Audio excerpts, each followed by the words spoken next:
ఇప్పుడు సూక్ష్మ సేద్యం అంటే మైక్రో ఇరిగేషను. దీనికి కూడా మనకు ప్రభుత్వ పరంగా ప్రోత్సాహకాలు ఉన్నాయి, సబ్సిడీ రూపంలో అందజేస్తున్నారు. అయితే ఇప్పుడు మనకు ఈ డ్రిప్పు, స్ప్రింక్లర్ ఇవన్నీ కూడా మనం ఎక్కువ యాసంగి పంటలలో, ఎందుకంటే అప్పుడు మొత్తం కూడా మనము నీటిపారుదల మీద చేస్తాం కాబట్టి ఎక్కువ రైతులు కూడా మొగ్గు చూపుతారు. కానీ ఇలా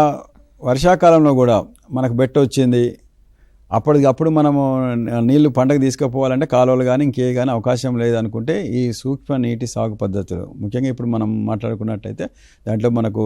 బిందు సేద్యము, తుంపర సేద్యం, రెయిన్ గన్ ఇరిగేషన్, వీటన్నిటిలో ఏమవుతుందంటే మనకు ఈ సాంప్రదాయ మనకు నీటి భూమి పైన కాలువల ద్వారా పారించేదానికన్నా ఈ ఉన్న కొద్దిపాటి నీటిని వీటి ద్వారా మనం పంట మొక్కలకు అందించుకున్నట్లయితే దాదాపు మనకు 60 నుంచి 70% వరకు నీటిని మనము సమర్థంగా వినియోగించుకునే అవకాశం ఉంటుంది. మనము ఒక ఉన్న నీటిని ఒక సాంప్రదాయ పద్ధతిలో, అంటే మనకు కాలువల ద్వారా కానీ లేకపోతే నేరుగా వరి పంటలకు పారించుకునే విధానంలో 1 ఎకరానికి ఇచ్చే నీటిని, అదే నీటిని మనము ఈ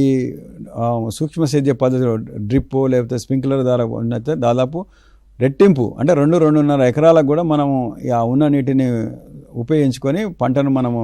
బెట్ట నుంచి పరిరక్షించుకునే అవకాశం ఉంటుంది. దీనికి మీరు ఎక్కువ సమాచారం కావాలంటే మీ దగ్గరలో ఉన్న వ్యవసాయ అధికారిని కానీ ఎవరిని సంప్రదించినా కూడా ప్రభుత్వ పరంగా ఎంతవరకు దీని మీద సబ్సిడీ ఉంది, మనకు కేటగిరీని బట్టి దాదాపు ఒక 5 హెక్టార్ అంటే 10 నుంచి 12 ఎకరాల వరకు కూడా మనకు ఈ సూక్ష్మ సేద్య పరికరాలు, డ్రిప్ కానీ తుంపర సేద్యం కానీ అందించడానికి ప్రభుత్వ పరంగా అయితే పథకాలు అయితే ఉన్నాయి.